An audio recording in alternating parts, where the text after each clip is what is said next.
पहले मैं सिकंदर आपकी तरफ आ जाता हूं और पहला सवाल और बुनियादी सवाल मेरा आपसे यह है, बहुत गुफ्तगू हो रही है, शान मसूद की कप्तानी को लेकर बात हो रही है, लेकिन साथ साथ कमेंटेटर्स ये भी बात कर रहे थे कि यूनिटी कहाँ है इस टीम में। कप्तान शान मसूद मुश्किल मरहले पर फील को नहीं फैला रहे थे, फील को यकजा नहीं कर रहे थे और सीनियर खिलाड़ी कहीं दिखाई नहीं दे रहे थे सारे मामले में।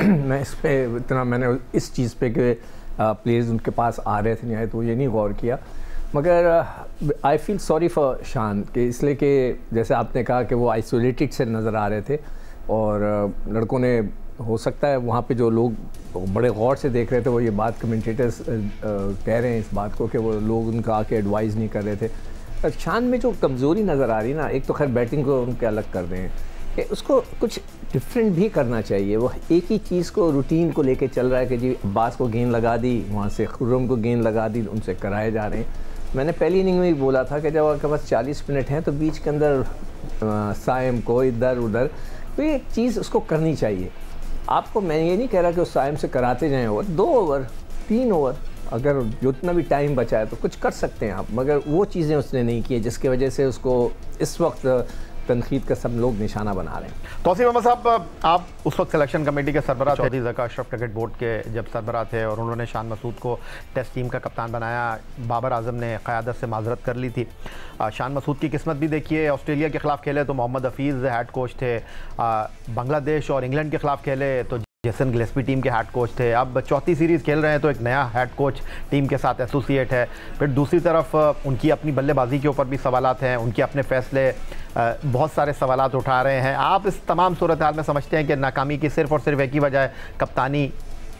नहीं, ये तो आप नहीं कह सकते कप्तानी। जो फॉल्ट हैं जो हम जिसको डिस्कस कई बार कर चुके हैं और उससे पहले जो बात की गई, देखें ये एक मैं किसी और जगह पे भी बैठ के कहा कि पाकिस्तान ने ऑस्ट्रेलिया को वनडे में हराया, उसके बाद अच्छी परफॉर्मेंस अपनी जगह आई, मगर हम तो सब चीज़ें नोट करते हैं ना।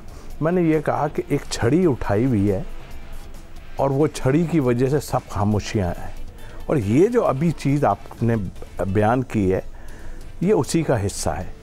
और ज़रा वो छड़ी नीचे गिरने दें, मैं तो कह रहा हूँ ना गिरे तो अच्छा है, इनके ऊपर छड़ियाँ रखे रहें तो आप देखिएगा वही हशर होगा। इनसाइड जो है वो प्रॉब्लम तो हैं, वो नज़र आ रही हैं। आपने भी पॉइंट आउट किया जी कि देखिए जब टीम 11 या 15 की खेल रही होती है तो उस वक्त अंदर जो लोग होते हैं ना वो हेल्प करने वाले हैं। एक टाइम में बाबर को भी इतना नहीं कर पा रहे थे, उसमें ग्रुप्स हमें काफ़ी नज़र आए जिसमें रिजवान पेश थे, और अभी भी जो हमें कुछ थोड़ा बहुत नज़र आ रहा है वो अपनी जगह है।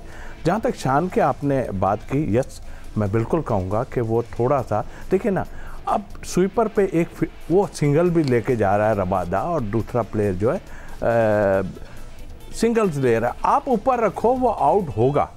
आप जब तक उनको अच्छा दूसरी बॉलिंग का जहाँ तक था सिर्फ जो है वो अब्बास ने तो ठेका नहीं लिया हुआ भाई, और फिर आमिर किस लिए खेल रहे हैं ये भी सोचने की बात है। ये तो मैंने पहले कहा कि आमिर को क्या एज ए बैट्समैन आप खिला रहे हो या क्या है प्रॉब्लम, तो हमें सामने सारी चीज़ें प्रॉब्लम आपको सारी नज़र आ रही हैं। सिकंदर बख्श साहब, जनूबी अफ्रीका के दौरे में हमारी टीम का अपर हैंड रहा है और जिस तरह हमने डोमिनेट किया ओडीआई सीरीज़ में 3-0 से पर्ल, जोहान्सबर्ग, केप टाउन में जनूबी अफ्रीका को दीवार से लगाया। उसके बाद इस टेस्ट मैच को भी अगर आप देखें तो इस टेस्ट मैच में कई बार ऐसा लगा कि हम डोमिनेट कर रहे हैं, लेकिन आप इस टेस्ट मैच को हार गए। तो आपको लगता है कि इससे बेहतर मौका नहीं था जनूबी अफ्रीका को जनूबी अफ्रीका में हराने का?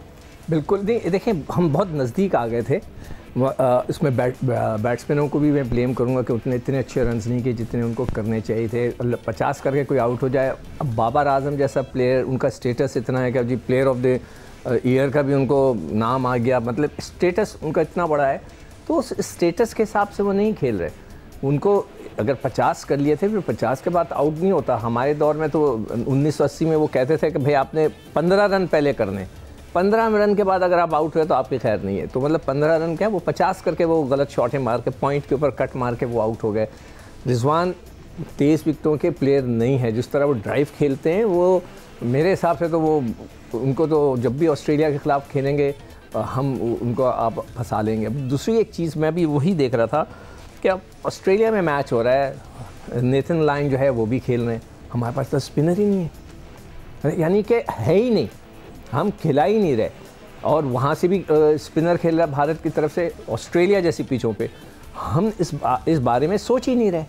हम किसी को तो खिलाते, देखें मैंने पहले भी कहा था कि वो जो लड़का है, क्या नाम था उसका, सुफियान मुकीम, उसकी जब वो गुगली शुगली करता है ना, जो नीचे के लड़के हैं ना, 6 के बाद जो लड़के आते हैं वो उसको नहीं रीड कर पाते। मुसलसल मैं देख रहा था कि शुरू के लड़के तो उनको मार्क्रम वगैरह तो बहुत अच्छा खेल रहे थे, मगर नीचे वाले उन्हीं समझ पा रहे थे जब उसकी गुगली होती थी चाइनामैन के साथ। तो एक लड़के को आप खिलाएं। अभी जिस तरह इसने बात की, तौसीफ़ ने, हम कल से 3 दिन से कह रहे हैं कि आमिर जमाल का क्या मकसद है, क्या वो बैट्समैन है, क्या वो बॉलर है, मुझे नहीं समझ में आया। बस आमिर जमाल हो रहा था कि हमें ऑलराउंडर मिल गया, उसको होना था वनडे में आपने उसको खिलाया। और ये सवाल क्रिकेट बोर्ड से भी है कि फ़िटनेस का क्राइटेरिया क्या है। कहीं फ़िटनेस के ऊपर सवालात उठ रहे हैं, कहीं फ़िटनेस को आपने मशरूत किया हुआ है सेंट्रल कॉन्ट्रैक्ट के साथ। जो सेंट्रल कॉन्ट्रैक्ट में नहीं है वो जीत के ज़ामिन बन रहे हैं, जो सेंट्रल कॉन्ट्रैक्ट में उनकी कारकर्दगी टीम के काम नहीं आ रही है। बहुत सारे सवालात हैं।